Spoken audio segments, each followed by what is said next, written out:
Lorsqu'on découpe le ciel en maisons astrologiques, il existe plusieurs méthodes pour le faire. Et la plus répandue, c'est celle qui est utilisée par défaut sur la plupart des logiciels d'astrologie, c'est la méthode Placidus. La plus ancienne étant le système des signes entiers, connu sous le nom anglais de Whole Sign House System.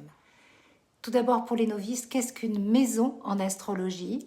C'est tout simplement le découpage du ciel en 12 champs d'expérience dans la matière.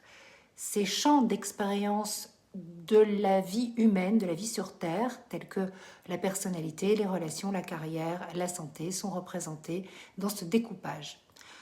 Donc, en quelque sorte, c'est le terrain de jeu de l'âme dans la matière.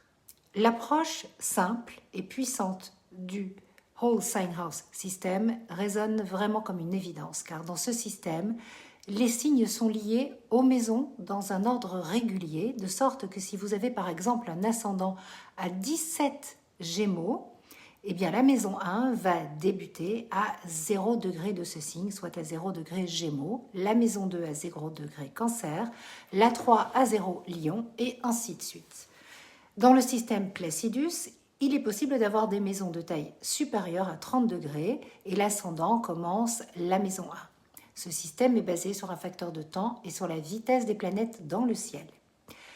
Je vous encourage à vraiment tester le système des maisons entières et pour cela, vous pouvez vous rendre sur un site comme AstroSeek, par exemple, et cocher la case Whole Sign House System. Et voyez si votre soleil natal change de maison astrologique et si cela vous parle plus, si cela résonne.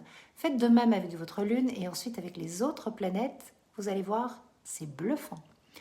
Enfin, prenez le récent transit de Pluton en Verseau et regardez quelle maison il active dans votre thème. Par exemple, si vous êtes ascendant Bélier, il active la maison 11. Si vous êtes ascendant Taureau, c'est la 10. Si vous êtes ascendant Gémeaux, c'est la 9.